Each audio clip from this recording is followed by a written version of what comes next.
Hello, welcome to You Haven't Blanked That. I'm Forrest. And this is Jimmy.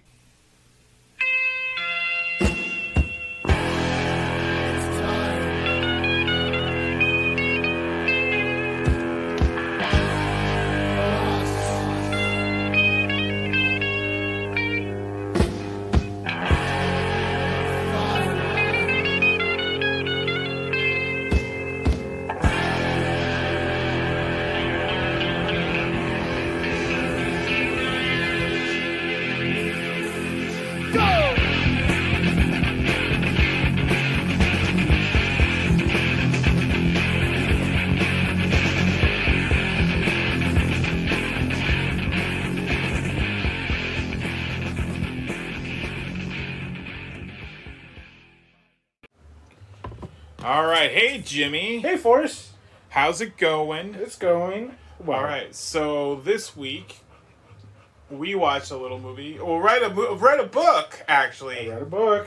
I watched the movie also. Did you rewatch the movie? I did. I couldn't find the other one. Which the newer one. But I do remember parts of it, though. Okay. We read The Shining. Jimmy, do you have a synopsis of The Shining? I do. Jack Torrance, his wife Wendy, and their young son Danny move to the Overlook Hotel, where Jack has been hired as the winter caretaker. Cut off from civilization for months, Jack hopes to battle alcoholism and an uncontrolled rage while writing a play. Evil forces residing in the Overlook, which has a long and violent history, covet young Danny for his precognitive powers and exploit Jack's weakness to try to claim the boy. What do you think of this book? Because I actually loved this book this time around. This is my third read. So, and I loved it this time around. I was kind of annoyed reading the book for the sheer fact that I've watched the movie a bunch of times. Let me get to the movie. I actually got a lot of feelings about all of this time. Reading this time around. Okay. Because this was, I can pinpoint to this being the first grown-up book I read. Okay. Like okay. 100% first grown-up book I read. I've told this story before where I watched The Simpsons Halloween, and it's the Shining, one, yeah. the Shining. The Shining, yeah. And my dad, and I'm like, and I thought it was funny. My dad's like, oh, they're making fun of The Shining. This is a parody on The Shining. So 7th grade comes around, and one of the classrooms I have has a shit ton of Stephen King books, and I read The Shining. So like I said, This is the first grown-up book I read, and I read it based off something I saw on The Simpsons. And then partway through the book, my aunt's like, oh, I have the movie. Let's watch the movie. Yeah. And so I watched the movie before finishing the book, but was still like, I still finished the book and everything. I liked it as a child, the first time I read, so I was like 13 or 14. I get like 7th grade, so like 13, 14 years old. And then I reread this again before New York. So 2008, 2007, 2008. And then this time around, since I do a lot more writing and I saw all the setups. Okay. All the setups were like, I was like, oh, they're setting all this shit up way early. There's so many things they set up in those first 3 chapters. It's fucking insane. So I liked it a lot. What I didn't like this time around was the movie. Okay. Like, I liked the movie as a kid, and I like it as a horror flick, but I really didn't like it. Yeah. No, I don't know why I didn't. It was so weird, like, watching the movie this time around, because I wasn't into it. Yeah, I wasn't into it either, but I figured it's just... The movie or the book?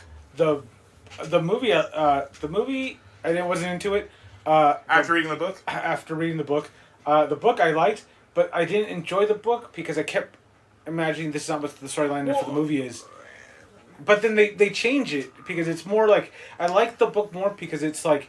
It's not just one quick night or whatever. Like, you see the progression going on. Well, that was the other thing, is I feel like when I was younger, I felt like you just think he's being crazy, but then you get older and you have a family, and I don't think he gets crazy until way later in the book. Yeah. When I read it the first 2 times, I was like, oh, he's losing his goddamn mind. and I'm thinking that like a quarter of the way in. Now I don't feel like he loses his damn mind until about 3/4 of the way in the book. Okay. Well, like which parts? 60 to 75%. Like, I mean, clearly when he starts seeing all those people in there, that's when he's losing his mind. That's where he's gone full blown. But I think it's very subtle up till there. Yeah. You know what I mean? And the subtleness, I was reading the subtleness, but also the thing about The Shining is that it's essentially like good or bad vibrations of the book. Okay. Is what I feel. It's like good vibrations of the book. Yeah. No, the book, like, I like it to the point where it's like, I finally had to just be like, all right, and you stop thinking about the movie, because that's what it was. It was making me not like the book, and I'm like, okay, well, this is based on this, so I have to, like, put all that aside and just kind of just read what I'm reading. And when I did that, I was like, okay, cool, because like I like the fact that, like, even with the cook, where he was like, hey, Doc, do you want to come with me? Do you want to help me? I'll take you to Florida. I'll teach you how to do all this stuff, because he's trying to convince him to go out. But I like his character because he could tell, like, yeah, people have the shine, and like whether they know it or not, but they have a little bit of it. And he goes, but all mothers have a bit of shine because of their kids. And like I like that detail where it's like where he's trying to get back to the Overlook because Danny's calling him, and like by the luck of the shine, like whatever, things are just kind of falling into place. But even he's aware this is too good, something bad's about to happen, which is going to be his death. You know what I mean? Yeah. And I'm like, dang, but I liked it. And then that scene, which is not in the movie, but I know it's in the newer movie, is the topiaries. Topiary is in the that was okay. That was a 3-night event. Like when they were just fucking throwing money to Stephen King. When ABC was just throwing money to Stephen King adaptations. Left and right. I have a vague memory of that. I'm like, where the fuck was this? And then like they're like, oh, it's in the book. I'm like, that's in the book. It's in the book. Yeah, but like that was cool, and because the lion is chasing him, right, or the bear. Yeah, the lion does. Yeah, and then but there's also that scene where like, it's not like it's hard to depict it for the sheer fact that it's not like Scooby-Doo ghost coming out and scaring you, where it's more like this ominous feelings just creeping in from like the house to like everyone else and just affecting them in weird ways. You know what I mean? Because like the scene where Danny's outside on like his bike or whatever, just playing in the yard, and the shadow of the Overlook Hotel, it starts to like creep up on him. Like he goes, there's like a feeling where it's like that's not a normal shadow. The house is reaching out for him, but like it's kind of hard to depict that visually. You know what I mean? Without you know what I mean? But like, man, they do that book though. Like I was blown away, and then I was like, okay, cool, because like the house, like at the end, the boiler thing is going on. And then you're just like, fuck, dude. Like, yeah. But like, well, yeah. I mean, yeah. There's so many. I mean, there's so much that they set up, and I'm just like going there, like, oh fuck, there's so much. Like, as knowing the ending of the book, and yeah, because I was reading I was always working the other times I was listening to those books. Yeah. So. But the movie, like, going into the movie, it's good. It's just, it's different, and I think I told you like. I know, different but show. That's the way beef with the movie this time around, is that in the movie, he's insane the moment he steps into that fucking hotel. So, you know what I mean? Like, the moment Jack steps into that hotel. But I don't think Jack's the one that's insane in the movie. I think the mom is the one that's insane in the movie. No, I don't buy that. Because Jack is insane the moment, like, Jack Nicholson goes from like 0 to 60 as soon as he walks. But I think that's her seeing that, because like when you see the Overlook Hotel and you see the panning of everybody together, you see how the house and the rooms all look like, and then when you see it from her point of view, the room is different slightly, or doors are missing, or there's a door up here that wasn't there before. But being that like Kubrick directed it, like that's not by coincidence, that's on purpose. So it's like something about her being not seen or be able to tell reality from not reality is like affecting her in The Shining. But like it's like in the movie too, like isn't she the one watching TV and the TV's not even on? Or is that Danny watching TV? Danny. Yeah. But it's her view watching him watching the TV, and you get the sense that Danny's just kind of freaking out. But I still think it's her not seeing Danny with the thing, because that TV doesn't have a cord to plug into. You know what I mean? Yeah. It's just a random TV. So the way she's seeing it is like he's being weird watching TV, but that TV has no reason to be there, nor Danny to be in that living room. or that room with the TV there. But I don't know, like reading the book, I like the fact that Jack actually goes downstairs, and I like the fact that Jack is like bored. You know what I mean? He's bored and he's just digging through papers, and the house kind of shows him all the tragedies of like the place. Yeah, it's like, okay, cool. And then like even then, you go back to Jack's history where he broke Danny's arm, and then like how he yelled at him, and he's like trying to deal with that, and like he still has that guilt for it, but then the potentially of him murdering the student is there. Remember? Yeah. Because it was one of those where it's like. He came back, and it was like that's what's kind of causes alcoholism, is the fact that he may have killed somebody, but we don't know that until later on in the house, and the house reveals like, hey, remember when you killed him? And blah blah blah blah. He goes, no, but you cheated. And like I can prove that you cheated. I have the papers right here, and he's digging around. It's because like that, at that point, like he's already lost to everything. Yeah. But I like having Jack's backstory. That fills out so much more. Well, there's not enough character shit in the Kubrick movie. No, there's so much character shit in the Kubrick movie or in the book that it's like, why isn't this in the movie? Yeah. Like you're just like fucking nutso from fucking day one. And then even like in the book, like you get both parents acknowledging that the son has they have something. But, like, the shine, obviously, where he's able to read their minds and can tell what's going on. And he's reading, like, the mom's thoughts about the sister who passed away. And then there's no way Danny would know that. But, like, you know what I mean? But, like, I like how things are starting to, like, build up to they're believing their son in this whole thing. And as a family going through paranormal, like, instance, like, this torture that's going on in this house, like, they have to cling together. And, like, in the book, I feel like they're desperately trying to, like, keep their sanity and keep together, where in the movie it's just like the mom's kind of I don't want to deal with any of this, and the dad's like I don't want to deal with this, and the son's like, oh fuck, I'll just sit here with a thumb up my ass, I guess. You know what I mean? Because that's kind of what it is. And then but like it's and I get what Kubrick's trying to do, like the house is trying to isolate them and make them all lose it, but you still have, they're still a family. Like, would they abandon their kid like that? No. You know what I mean? But yeah, no, I visually, The Shining, again, and story-wise, it's a cool movie. It almost, what's weird about it is that it does this thing where it's a good horror flick, but the movie is a horrible adaptation, and it's just like Ready Player One, which coincidentally they used The Shining for also.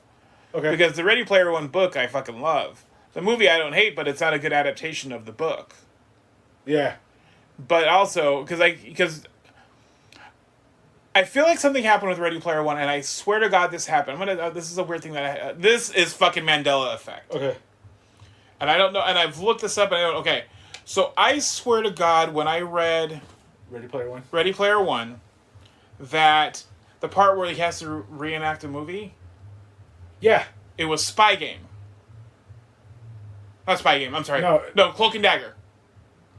But when I read it the second time around, it was Monty Python. The Holy Grail. Yeah. I swear to you, it was like Cloak and Dagger. I know. I've read the book when it first came out, and I swear to God, it was Cloak and Dagger. No, I know, motherfucker. I know. You're like, no, bitch. It was Monty Python. It was Monty. I swear to you, it was, because I was like, because when the challenge, because I remember reading it. And I remember the challenge came up being like, I've never seen I don't remember Cloak and Dagger that well. Like, I saw it when I was a child. Yeah. Was it, no, not Cloak and Dagger. No. The one with Matthew Broderick and the monkey. Remember with the monkey and he's testing them, test the airplanes? No. That movie never existed. Fuck you. That movie existed. I don't know what movie that is. But it's a Matthew Broderick movie. Like, around that same time of, like, Ferris Bueller. Dude, I know. I've gone back and read the book. I know. But I swear to fucking God, it wasn't Monty Python and the Holy Grail. Don't look it up, bitch, because I've tried. Did you look up Mandela Effect with Ready Player One? No, I've not. Because... But I swear to God, it was like, not Spy Game. What's the Spy Games? Is that the one where he's a kid, with Matthew Broderick in it? Project X. Project X, yes. Never existed. fucking movie exists. Never existed. That movie. You just said Project X. Bitch. Yeah, because I'm reading the Mandela Effect list. People claim Matthew Broderick was in a film regarding a monkey and a plane. Yeah, bitch, in When Air 1987. Force... No, dude. I'm looking at it right here. But I swear to fucking God. So, there's this book that I read, and it was called Time's Eye. And it was written by Arthur C Clarke. I know who Arthur C Clarke is. Yeah, so he's an author.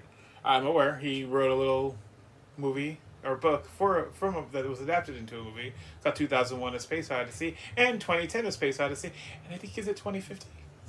Yeah, I think something like that. Yeah, but like so the Time's Eye, it's a story about how there is this golden spheric orb that's just existing and it's just floating, and people are freaking out by it, but they're not whatever, and they kind of like approach the eye and they're trying to get into it and they're trying to figure out what's going on, and then this effect happens to the world where there's patchworks of like time literally everywhere. So like as you're walking through, they're trying to like solve this thing. What's going on? Are you reading the Times? It does say that right here. War games. I wasn't fucking wrong. What? Read the fucking thing. Blah blah blah blah blah. Matthew role playing characters for the film War Games. What about? That's the part he had to redo. He had to do all the stuff for War Games. No, I don't remember that. Yeah, it's War Games. No, it was Monty Python. Yeah. But did they change it for the movie? Is the movie Monty No, Python? this is the synopsis of the book. But then I remember reading the book a second time, and he does the Monty Python. Yeah. So I'm like, what in the fuck? Did they change it?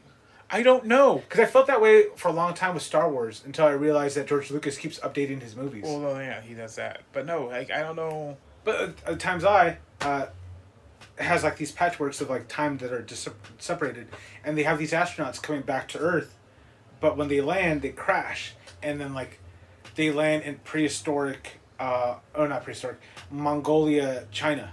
Okay. And the Kong army is still very much in there. So they're trying to tell themselves that they're from the future and blah, blah, blah. And these... Plink, plink, plink, plink, and years. They're like, okay, cool. And like, you can't spill the blood of like, of gods. And so they're like, yeah, we can't. So they tie them down and they pour molten gold and they pour it into their ear to kill them. So that way none of the blood is like spilled. And you're just like, what the fuck? But then like, there's moments where like people are traveling through these patches and they slowly start to affect different... Is this part of that whole... Is this part of the 2001 books or no? No. But it's an interesting story. But like I believe that like there are like patches of like parallel worlds that are overlapping each other, which is causing this like Mandela effects to happen. Because I remember a lot of different things, and I've been saying it for like 20 years, and like everybody's like, no, they've always been there. When I know for a fact it hasn't. Right. The hangars in Tustin or Tustin, you know those giant concrete hangars. Yeah. Off of Tustin's, they were never there. Because I remember it used to be a barn, and it used to be a strawberry field, and there was no hangars there. And then one day, me and my sister were driving into work, and I just see these giant hangars, and I'm like, what the fuck? And I know for a fact that they've never been there, but like everybody agrees that they've been there forever.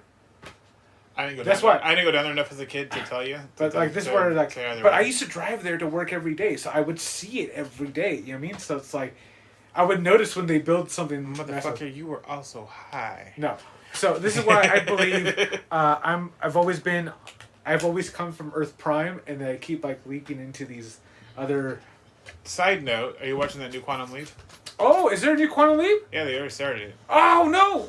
Is it a continuation of the story? Is it a brand new retake? It's a new guy. It's supposed to be a continuation, but what's his face isn't there. There's no Scott Bakula. Okay. So they're heads up. They're gonna bring him back. He hasn't said he's coming back yet. Yeah, they're bringing him back. Cause like I always wanted a continuation of that story. Cause like Sam Beckett meets time or fate or whatever he is at the very end of the show, and time tells him you're the one controlling your leaps. You could go home at any given time. You're just choosing not to. And he goes, why would I do that? I want to go home. He goes, "Do you?" And then that's when like he goes, "You could go like you could go back home right now, or you could fix one more thing that you needed to fix." And his guilt is there, where like he manifests himself. Is it Dean Stockwell or somebody else? It's somebody else. Okay. But he goes back to help Al, which is Dean, with his wife because his wife remarries, and when he's in that PO prisoner camp, and then he comes back, and his wife's already remarried, and his life's ruined, becomes an alcoholic, and does his stuff, and becomes. So is the last episode is him inside? No, Dean Stockwell? His last episode is Sam Beckett materializing in the living room where he was the guy that was dating his Dean's wife, and he goes like. And he almost fucked up the leap because he shouldn't have been interfering in her life. But Al was lying to Sam, saying like, you need to do this, you need to stop this. And then Sam broke down saying like, I fucked up your thing because it's my wife and I fucking missed her and I ruined it by like she moved on. So it's his wife he goes and sees? It's Al's wife's. Okay, so it's Dean Stockwell's wife. Yeah. So he's the other guy? He's the other guy. But the thing is like, he's there because he's trying to get her to wait for him, but she falls in love with him. And then it's kind of like, why is that happening? Because Al lied to Sam saying that you need to go and do this when that wasn't the mission. That wasn't the reason for him being there. He was supposed to do something else. And then like Sam yells at him like, you fucked up this, so you could have like trapped me here forever, blah, blah, blah, blah. And then that's where Dean's character goes like, I just fucking love my wife, and if she marries somebody else, blah, blah, blah. And then he leaps on. And then that's when they have like issues, because that's the only person he could talk to. But then like, that's their whatever, they get over it. But at the last episode, Sam comes back where technically in the show, hologram Al is dancing with his wife, and she's dancing like with the air, but like you feel like they feel each other, but that's all you know.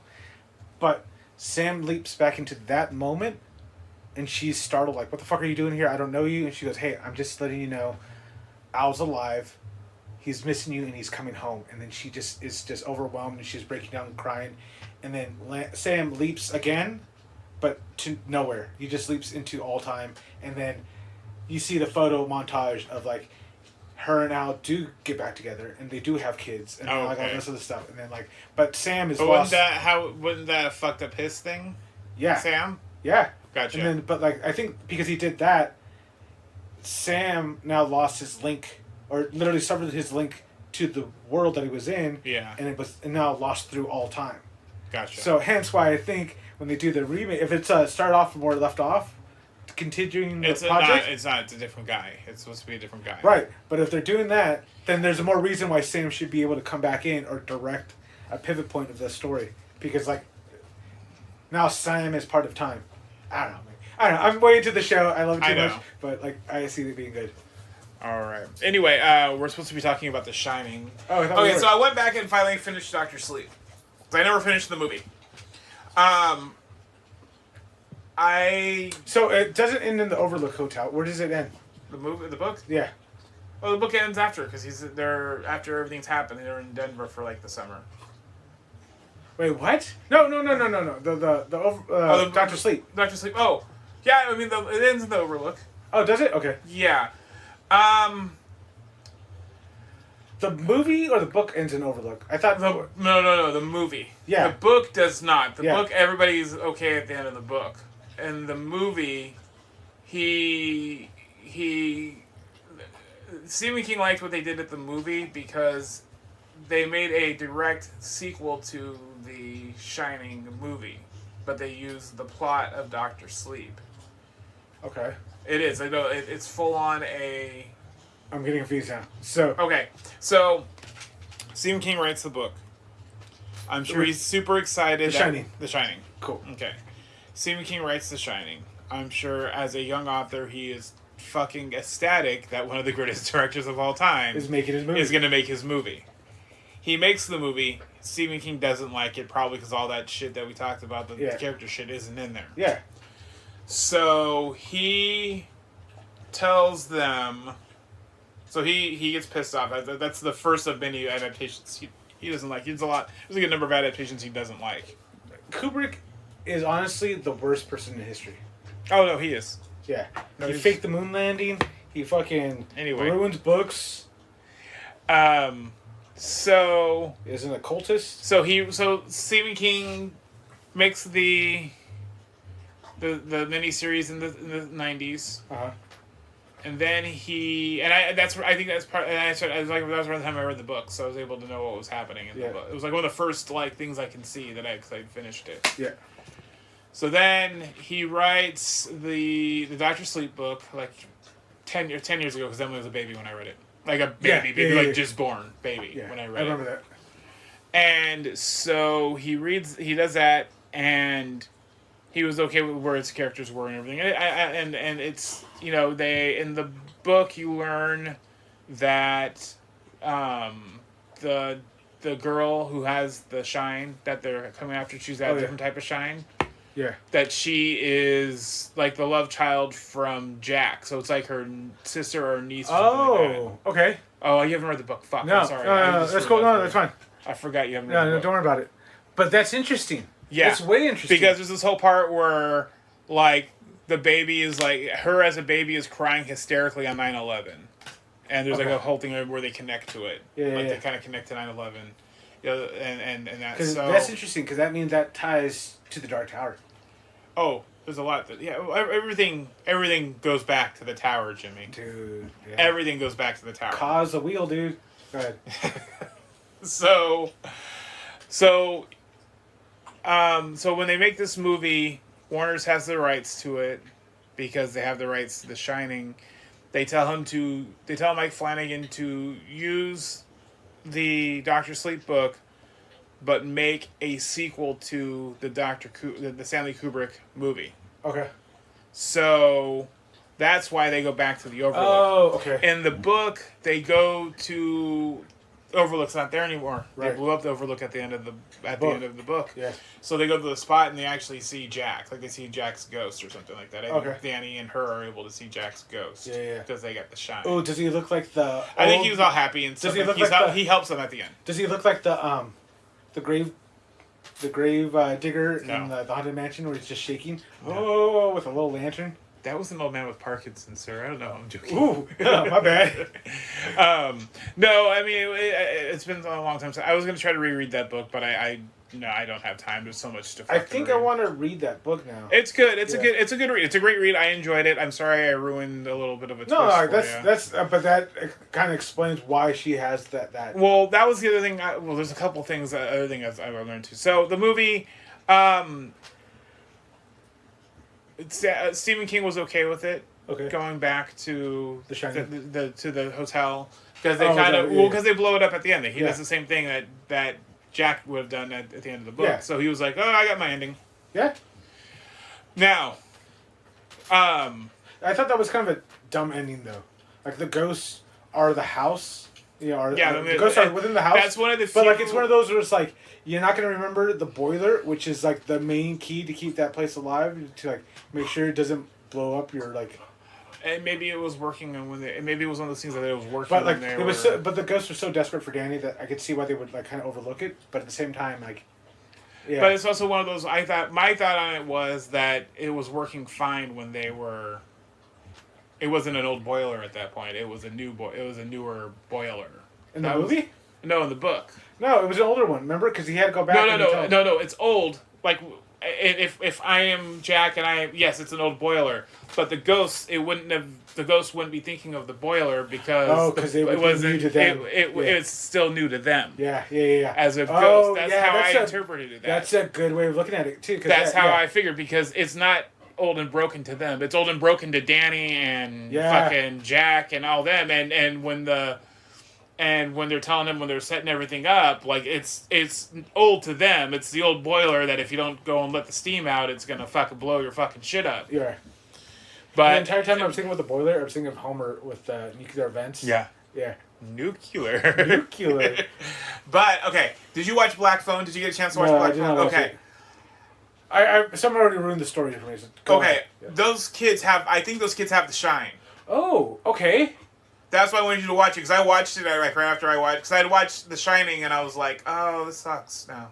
Yeah. And then I watched the Black Phone because people kept telling me to watch it. Yeah. And I put it on and Lisa was like, what's this? And I'm like, it's the Joe Hill. Now it's Joe Hill. So it's, Okay. that's how I'm like. That's why I'm like. I think he. And it was based on a short story, and he will kind of use his dad's stuff. He does in short often, stories, and things. So I was like, these kids have the shine. I think these kids have the shine. When you hear, I mean, you've heard it because he's talking to them through the phone. Yeah. The daughter can see shit too. Yeah. So the mom had. I think their mom had the shine, and the mom's dead or left them or whatever. I think she's dead, and then I think the kids have the shine because the dad's like, you don't fucking use it. If you see anything, don't fucking use it. Yeah. Like he's like abusive to the kids. He's like, don't. Your mom had that shit, and you better not use that fucking shit at all. Yeah. And yeah, so I was just like, those kids, and I'm watching it with Lisa, and I'm like, those kids have the shine. And she goes, because she kind of watched the movie with me. She was in the room when I was watching The Shining.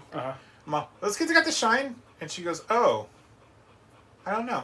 And I'm like, I think those kids have the shine. Yeah, that makes sense. When you watch it, give it. It's good. It's actually. I was surprised. I heard some people say they didn't like it, and I was like, Yeah. But that's what the guy who directed Doctor Strange didn't do. He made the Black Phone instead of Doctor Strange 2. Oh, okay. Probably got my Sam Raimi Evil Dead Marvel movie, so I'm good. Yeah. I was gonna say, usually this is the time of the month where a lot of stuff starts to kick off for me. Mm-hmm. So like it's one of those where it's like, yeah, things are spooky, and it's probably why I don't want to watch it. The Black Phone? Yeah, the Black Phone. So I'll wait till later to watch it. I'll wait till next month to watch it. It's not as spooky. Okay. It's So do you know what did they tell you about it? This guy kidnaps these kids, and then like he's just kind of, but he's been doing it for a while, and then the kid, there's a phone in the room that's not plugged in, but it rings and it's the voices of the dead kids calling. Yeah. Yeah. Okay. That's why I think he has the shine. I mean, I'm like, he's got the fucking shine. He's got to have the fucking shine. And those kids pop up in the room of everyone's. You're the first person that's mentioned that. Yeah, they said the ghosts show up and whatever and try to help the kids out. And then like the daughter, like the sister, and that's my thing is like I don't think the kid knew he had the shine. Like the boy didn't know he had the shine, but the girl did. Because I think a lot of people in the Stephen King universe have the shine, but it comes to them in different ways. Yeah. You know what I mean? How it came to Dick Halloran is going to be different than how it came to the girl in Black Phone. How different it was how it came to Danny. Yeah. Like everybody who has it, and he even talks about running into people who he thinks has a shine when he's going up to the. Remember at the end of the book when he's coming from Florida up to Colorado. I mean, that's he's like the luck of the shine where he talks about the mom. Yeah. And then he talks about like the other guy who's like, you'll need these mittens. I don't know why I have them, but here you go. Yeah. I'm listening. Yeah. So I mean he. Yeah, so he, that's interesting. Like, I didn't know it was a Joe Hill story. So it's a Joe Hill story. Okay, yeah. So I was just like immediately like when all this is happening, because like the way she uses it is different, and there's actually a little twist I don't want to tell you. Okay. I was about to tell it, and I was like, no. Yeah. But she has her way that she uses her shine power, and she thinks it's God. Okay. And he just starts getting phone calls to his thing. I think it's just the tower, is what it is. Well, everything goes back to the tower. Jimmy. Everything goes back to the tower. But what was I gonna say? The Doctor Sleep. Okay. Is it still the same way where it's these like vampires of like? Yeah, the book. Yeah, book. Okay. I mean that part. That's what they kept the same. Yeah. The ending. And it's obviously because the ending. The movie goes to the Overlook, they go to the Overlook just to get that ending. We ask a question every week, though. Oh my God, yes. Well, clearly, Corey Feldman would be the old man. Which old man? The one that's coming back. The one that has the shine. Oh, you want him to be Halloran? Yeah. Or that's the Fell Dog. You want to be? Yeah, Halloran? I want him to be the Fell Dog. Because how creepy would it be like him trying to kidnap a boy? Because he kidnaps homeless people. So why not have him kidnap the boy to go to? Hey, you want to go to Florida, kid? Like that'd be great. And then clearly Corey. And then plus you get the joy of watching him die by the hotel. So like it's like overall everyone would be on board with this. Are you really making me go to that fucking? I think we have to for the podcast. For that Corey Feldman concert. Oh yeah, no for sure. I'm down. I'll buy the tickets. Yeah, you buy those tickets because I'm not.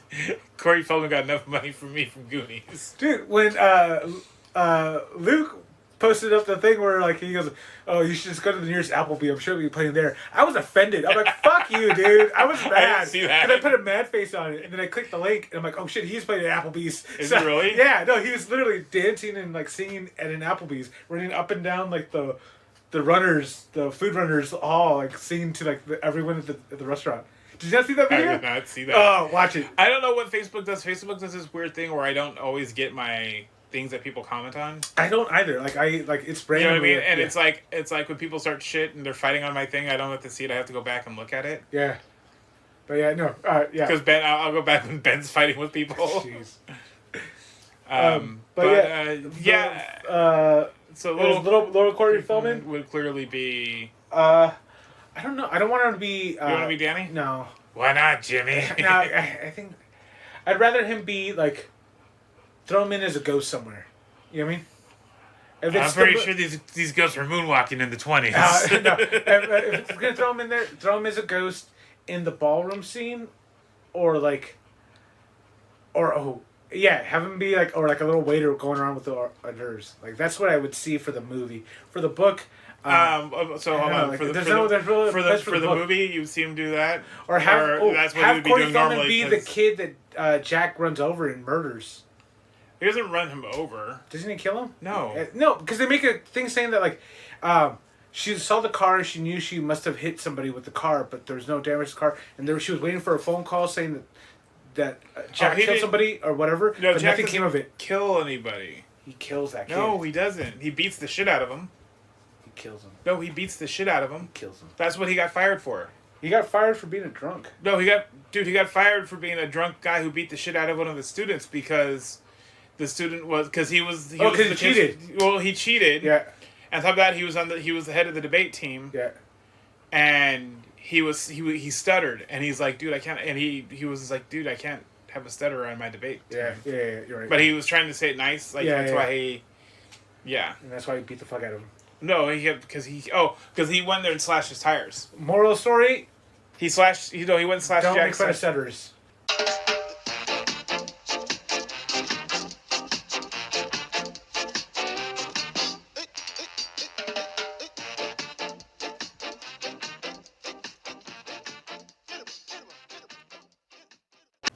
The last thing I watched was a show called Reboot on Hulu. Oh, yeah, I know that show. That's the show with, like, the kids. No, it's the internet people, and they ride the hoverboards. No, that's not it. And they're, like, cyber and they made an Evil Dead episode? No, that's not them. That's not that show. No, this is a show with, it's got Johnny Knoxville and Judy Greer and Keegan-Michael Key. And they were on this show. So the show is called Step Right Up. And what it was like, Judy Greer and Johnny Knoxville were married, and they had a kid, and then they got divorced, and then Keegan-Michael Key was the stepdad. Okay. And the stepdad and Johnny Knoxville are friends. Okay. And it's like, oh, we went skateboarding today, and the kid comes in fine.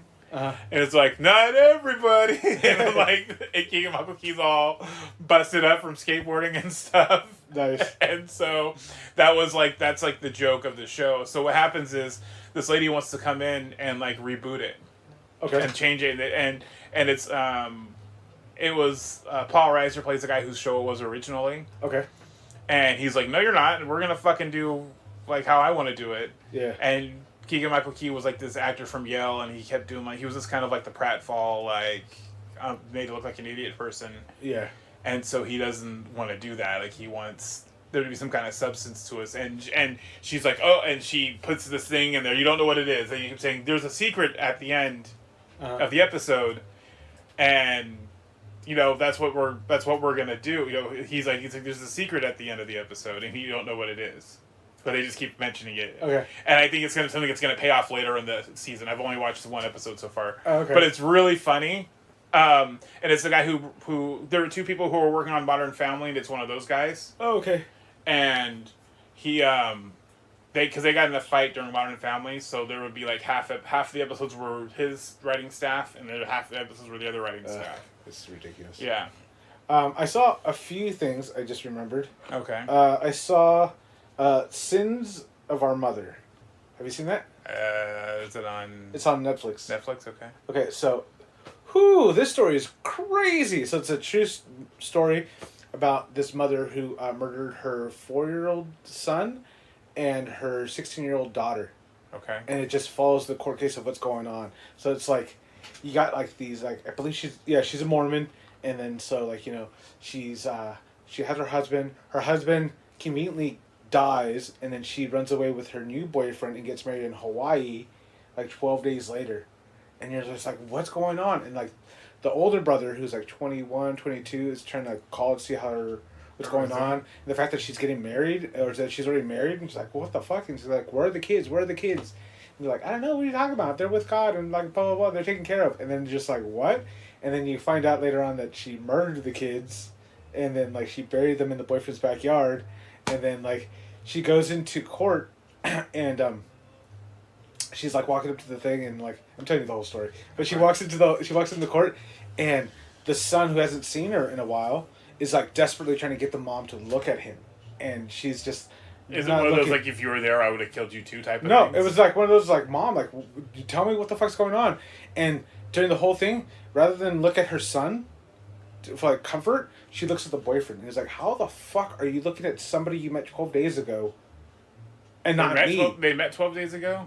They've talked before, but they got married 12 days ago. Yeah. Like, and they're like, what the fuck? And then yeah, it turns out she was just like, she wouldn't say she murdered the kids, but she said, like, you know, it's like, you know, the story of Abraham and blah, blah, blah, blah, the sacrifices of the children. And you're like, what the fuck? But she was psycho, too, because she believed everybody had levels of evil and divine. So, like, there was, like, 12 steps of divine, 12 steps of, like, evil. And conveniently, everyone that didn't tolerate her shit were, like, labeled a demon of, like, second level or third level and whatever. Yeah. But, yeah, no, this story was insane. It sounds like it. I also watched... the Dahmer movie. The Dahmer show? The Dahmer show. Damn, how was that? Funny. I'm sorry, what? It was hilarious. I kept laughing so much. So, okay, let me tell you one of the scenes on the first episode. So, is it that we're gonna watch all this? Is yeah. That guy? So no. So I was watching it. It was like, okay, cool. Like, you know, like, let's see what this is going on. The first episode's slow, but it took me a while to watch it. But like, Dahmer's focus was like black gay men. Yeah, black gay men, I know that. And so he's at this club, and there's a part where like he's walking into this gay bar, and there's two black guys at the corner, and Dahmer goes like, "Oh, I'd like to buy him a drink," and the black guy goes, "You've already bought me a drink last week, and you bought him a drink last week. How about you just take some action?" And then Dahmer just stops and goes, "Oh, I'm a man of action," and I just laughed because the delivery was just over the top, because when he says that line, they're playing like random like 90s music, but then it switches to Enya. And so when he says it, he's saying that to the Enya like song in the background. I'm like, how much gayer can you actually be in this this scene? Yeah. And then later on, he's like, Dahmer's going up to like a group of black guys. He's like, yeah, blah, blah, how about you come home, let me take pictures of you, like blah, blah, blah, blah. And he goes, I'll pay you. And then like one young black guy is like, yeah, I'll do it. Like, fuck it, they're gonna take pictures of me. Like, you know, I need the money, I gotta pay rent. And then so like they go back to his house, and Dahmer drugs him, and then like, you know, he drinks him, and then the guy's getting woozy, and then he ties him up, and like he brings him into the bedroom, and they watch The Exorcist. He goes, I watch this movie like every day. and then as they're doing stuff, you know, though, like at this point, The Exorcist isn't that taboo anymore, though. You know what I mean? Yeah. Like if you're going for, I'm just showing facts, that's one thing, but like even then, like I wouldn't have put that in there because it's not like. Well, it wasn't one of his movies. No, I know. But yeah, but if you want to be creepy, like that's not the movie to throw. Like that's not the one you throw out right now. Like at this point, you're just like you can fucking put like I don't know something else. Like you can show something else. Like fucking like animals dying. Like, you know, there's those videos of animals dying. Like something like that would have been creepier. Like you know, like where the fucking zebra's drinking out of the water and that fucking alligator comes out and grabs it. Put that on, but don't be like I watch The Exorcist every day. Yeah, and so the guy ends up like playing on Dahmer's like homosexuality by like posing for him, and he goes like, go get your camera. And when he goes to get the camera, like the guy makes like a quick move, and Dahmer pops out like, oh, okay, hold on, and he runs back in, but then like the guy gets away, and he's running out of the apartment, and is chasing on the screaming for help, and then like the cops catch him, and then like they bring him back to Dahmer's house, And then the Why guy. are they bringing him back to Dahmer? The guy's like, "Is this the guy?" He goes, "That's the motherfucker. That's the guy that kidnapped me and drugged me and blah blah blah blah." He goes like, "Arrest his ass." And he goes like, and Dahmer goes, "Do you know this man?" I go, "Yeah, I do know him. He's my boyfriend." He goes, "I ain't your fucking boyfriend." He goes, "Yeah." He goes like, "So what's with the handcuffs?" He goes, "Homosexual activities." And I just lose it again. I just started laughing, and then I'm like, okay. And then the cops come in, and then they do like the search, and there's, "Do you have the key?" He goes, "It's in the bedroom." "Okay, cool. Can we get the key?" He goes like, "Yeah, I'll get it for you." He goes, "I'll get it. Stay here." The cop goes in the bedroom, and he opens the drawer, and he finds the key, but then finds a stack of Polaroid photos of just like naked men handcuffed and stuff like that. And then he goes, "What's this?" And he goes, "Gay stuff." And the cop goes, "Alrighty, have a good day, sir." And just walks away. I'm like, what the fuck? And it's just like, it's just a bunch of those little moments that just make me laugh. But there's something I found out about later on in the show. He killed one 14-year-old boy. And you see the story of like another 14-year-old boy. Mm-hmm. And so like, you know, they're going back and forth, and like the kid gets away and he runs outside, and the people in the neighborhood or the people in the apartments call the police, and the police show up. He goes, no, he's my boyfriend. He's like blah blah blah. He looks super young. He goes, no, he's 19. Like, you know, we're boyfriend, we're fighting, and like now he's just drunk. Let me just take him back upstairs. And the cops believe him, and they just take him back upstairs. And then when they go upstairs, they say like, we need to see a photo proof that like he is this person or whatever. So he pulls out one of the Polaroids that he has. He goes, "Here you go. See, like, this is him. You know, we just do gay stuff." And they're like, "All right, cool." And then like the one cop's like, "All right, we gotta leave because he doesn't want to catch AIDS." And then he gets some AIDS floating in this apartment. Yeah. So he walks out, and then he takes off and he makes a call to the dispatch saying that he needs to go back to the station and take a shower to delouse. And then so, what's interesting about that is that the two cops that showed up, one of the cops is actually gay. Oh. And he knew right away shit was not okay and shit was wrong, and they like, why didn't he do anything? Because he was gay and he didn't want his partner to know that he was gay. And then like, so it was a big old thing. And then there's an interview on him on YouTube talking about it. But yeah, it was trippy. But like at one point, especially with that 14-year-old boy, because if you watch the poster, if you look at the poster closely, Dahmer has yellow eyes. And the reason why he has the yellow eyes is because he bought yellow contacts because he watched Palpatine from Star Wars had the yellow contacts, so he got the same ones. But then I'm like, don't drag my Star Wars into this. But it's just weird because it's like the poster's all about it, but there's only one scene. When it comes down to it, Jeffrey Dahmer's a person too. Yeah, but no, for sure. But like all the like, "Oh no, I'm just gay," talk to get out of trouble was just like your get out of jail free card, because like none of the cops wanted to touch him. So like, okay, cool, yeah, you're done. But I thought it was hilarious. I honestly, there's a lot of inappropriate moments where I was just laughing, but it was I bet it was good. That's all I have. How about you? Yeah, I'm also reading a little story about vampires. Which one? That's what I wanted to ask you about. Oh, yeah. I want to ask you about that. Interview with the Vampire. Are you rereading it because you're watching the show? No, not reading that story. But I want to ask you about that show. So okay. Fuck whatever you're reading. I don't care. Okay. I saw something that I think I heard. Now, do they run a brothel rather than a plantation? Because it's 2022 and nobody's running your heroes aren't going to be running a plantation in 2022.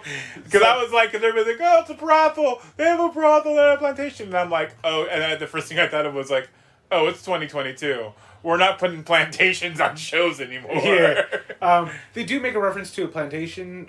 The father had a plantation, did they run a brothel in the fucking book at all? No, I don't remember. I don't remember. So they don't run a brothel in the book. They do have Louis' brother in the show, which is dope. Because that's right. He was cut out of the movie. Yeah. And then so he's he's also hearing God talking to him through birds and whatever. So that's all there, and he's very Christian like. But the things that are different, Louis Black, not a problem. I'm cool with that. He's like Creole, so he's like kind of like he's like half black. He looked half like he looked like he was half black. But he's Creole, so that's what he is. Yeah, which I love that twist. Perfect. Because it fits the story even better. It fits the area. It's fine. Like there's that. I wouldn't have bumped heads. There's no reason to bump heads with that. Love that. I honestly, I actually prefer that a lot. Okay. They do make references to the Mayfair witches that live down the street. Which I heard they're supposed to be doing a Mayfair witches show eventually too. I heard. I thought they were. I heard. Maybe I'm wrong. Maybe I think they're trying to build I think since Walking Dead is wrapping up, and they're kind of closing up Walking Dead shop, I think they're trying to build up some Anne Rice universe. Yeah. No, because I mean, it's the fan base is there. It's really there. And then like the only thing that is different is Lestat. Like, and that's the biggest thing where What's like wrong with Lestat? I mean, plenty of things are wrong with Lestat. There's a lot of things that book wise that it's not the same as the show. Like Lestat's very particular. He only feeds on like evil people. He doesn't feed on like anybody else. This one he just kind of kills randomly. And you're like, okay, cool, whatever. Okay. But then like he's supposed to be illiterate for a long time, and then meeting Louis, he wants to read, and then becomes like, able to read. Yeah. And he changes his backstory a little bit, but also him on spilling blood is not a thing. He doesn't spill blood, and he doesn't waste it. Yeah. But in this one, like there's like he attacks some person, there's blood everywhere, and then at the end of the first episode, he kills 2 priests, and it's just a bathhouse of blood, and you're just like, there's no way that he would do that. But like at the same time, like, but I do like the seduction that Lestat's now, doing. Is it because it's like an early Lestat and he's still kind of getting his? No, because at that point he's been alive for a while. Well, we know that he's been alive because we've read the books, and they're telling him that. People going now, are they doing it? Are they using the same framing device where he's talking to the interviewer? Yeah. So this is what's interesting too. So where the interviewer, Daniel, the interviewer, that took place. He actually sat down with Louis and had that conversation. Everything was done. But at the end of the thing, Louis stole the tapes and took off. So that's what they set that up at the beginning of the show. So because you see Daniel, no, you don't see that, but you see Daniel now as an old man doing online classes to teach interviewing and all this other stuff, and then he gets a package in the mail with no stamps or no nothing, and then he opens it and it's a letter from Louis saying maybe we should try this again. And then that's interesting. I kind of like that. Louis comes back and then they have a conversation, and then he goes, oh. And then Louis goes, there's parts of the story that I didn't like or that you didn't ask the right questions. And then Daniel's like, I'm a better interviewer than I was then. Like, I won't let you get away because I let you have a lot of things slide through or you glossed over that I won't let you do that. So are they kind of going back between both tapes? Yeah, so they do the interview with the guy and Louis is like the framing device to keep the story intact. And I think it works so good. Okay. And then it's cool because now you're getting a different story. Now, rather than 1798, it's 1931, 1932. It's early 1930s. And they're in a part of New Orleans that burnt down years ago, which I'm sure they're going to use with Claudia's story to tie in why it's no longer there. Yes. So, like, I like what they're doing with it. But it's cool. Like, it's really cool. The AMC website released the show 4 days earlier than they should have. So I was like, oh, cool, I'll watch it now. The gay scenes are over the top. Yeah, I mean, I was like, whoa, okay. So they're legit gay in this one? Yeah, and then so I was like, okay. Because it was always just implied. It was always implied, and it was always like the subtle attraction, but it's like, is it the vampiric attraction or not? So this time they're actually fucking? Yeah, and then so I was like, okay, like this is... all right, and I'm like trying to watch it at work, on the side, and I'm like, I can't watch this, and then so, but I heard that what it is that that's just the extended cut for the first episode. For the TV airing, it's going to be cut down, so I don't know what it's going to be like when they actually show it on AMC, but the rest of it, there's no extension, it's all how it's going to be. Yeah. So I think for this one, they're just trying to wow the audience to get them in. I want you to wow. Oh, that's the other thing I'm still watching. The Beavis and Butthead show has been fucking amazing. So, have you watched any more of them? No, I have not. Fuck, dude. Beavis thinks he sees God and or Jesus on a nacho chip, and decides he wants to go talk about other religions and things. And then at the end of this, it's a good little punchline to the end of the episode. So he does all this stuff. This is the whole episode. But at the end of the episode, he sees a chip and it's got a devil on it. It's got Satan on it. And he goes, "Hey, butthead." No, never mind. And he just eats it. And he goes, "I'll be damned." It's funny. It's funny.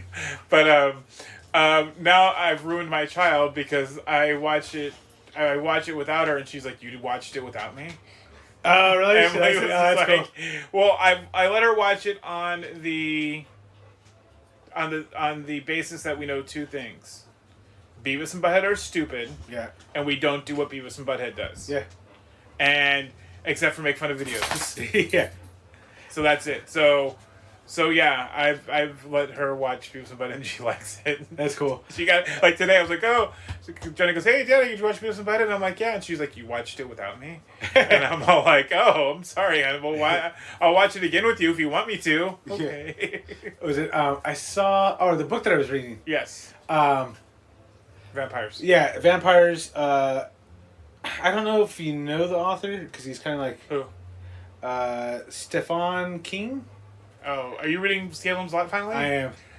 Oh, so because you're trying to get that little Father Callahan. Yeah, that tie-in. That tie-in for Father Callahan, aren't you? With the Dark Tower, yeah. How far into it are you? I'm maybe chapter 13, 12, 13. It's a book. It's good. They made a movie too. That's why I went back to read it. Oh, okay, yeah. I figured that at this point they probably made all his books into movies. No, there's so much they haven't. But like, I'm at the point right now where the vampire, who I'm assuming is the vampire, is convinced the antiques guy to go in business with him, and then that's like his Renfield. Okay, yeah, that's what I figured it was going to be. His Renfield. And then like Barlow. Yes, and then so now, but like the main characters, I'm still trying to know all the characters, but one of the characters when he was younger, they sent him into like this house. That was Ben Mears. So that's Ben Mears. He went into the house, and then he saw the hanging of the guy, yeah. And then but like there was like no way that was there because like he died like years ago, and like from the Bob guy. Yeah. So like it's an interesting small town story, and like I like how it's just slowly building into this thing. And the two kids that were in the woods that were just running, and the older brother got scared, and then they heard the noise and they just started running. Yeah, like, dude, like it's good. There's some good stuff in those books. So I like that. I'm liking it a lot, but we'll see how it goes. That's his third book, I believe. It's his third. That's his third one. No, maybe a second. I think Shining is his third. Okay, those are some strong books to be his like. So second or third. Carrie is first. I didn't know that. Yeah. Salem's Lot is second. Dude. And then The Shining, and then I think Graveyard Shift comes out with a bunch of the short stories. Yeah. Pet Sematary. So you know how we get to Pet Sematary? So he wrote Pet Sematary, and he wrote it, and then there's a lot of like personal stuff in Pet Sematary. Yeah. I think all the fighting that happens in that book was actually happening between him and his wife. Oh, okay, yeah. And it was too personal, and he just put it away. Yeah. And then he had a book due on his contract, and he was like, "All right, I'll just give him this." Oh, really? Yeah. Yeah. Yeah. I've only seen the movie. I've never read the book for Pet Sematary. It's close to the same. It's pretty close. Did you watch the new one or the old one? I watched the old one. Okay. The new one, they change it. The new one has the daughter is the one who gets hit by the car, not the younger brother. Oh, okay. Did they fuck with you and have the kid outside, the boy outside, and then have the girl? I don't know. Oh, do they do it like they do in that Brad Pitt movie where he eats death? Where he's like, he looks back, he goes, "I love you, I love you too," and he crosses the street and he gets hit by the bus and then the taxi and then the bicyclist and then the nun with like the bicycle. I don't know if that happened, but yeah. I didn't watch it. I just know that that's what happens. I heard that's what had happened in that one. Okay. I wanted to like that one. I just couldn't. I don't know if I was just not in the mood to watch a horror flick or what. I wanted to like that one because John Lithgow is Judd. Oh, okay. Is the old guy. Yeah. The one that Herman Munster played. Yeah. In the original. So I wanted to like it because I like John Lithgow, and I'm like, I'll watch anything John Lithgow's in. Yeah. But John Lithgow dies in everything he's in, so I don't like watching it. Yeah. Was it my niece? I was taking her out driving today, and we were talking about like horror movies and whatever, and like because I was telling her I saw Hellraiser, and she was telling me that she actually made my youngest niece watch Scream. And I'm like, oh my god, yes! I'm like, that's the perfect age to do it. And I was telling like how I plan to have both like my older nieces watch. I forgot about it, but I was Poltergeist, Scream is what I made sure I made them watch, and then I made them watch Beetlejuice. Yeah. And I don't remember them watching all those, but then like I told them like I made you watch it because there's not a greater thrill in your life than being terrified at that age. Because like as you get older, you could compartmentalize your fears, but that fear is so strong. Yeah. And then so she made my niece, the youngest one, to watch Scream. There's a video of like Madison like watching the the screen of the movie, and she pans over to like Bridget, and she's got this look of like just fear and confusion and just shit scared. I'm like, oh, it's so good. Nice.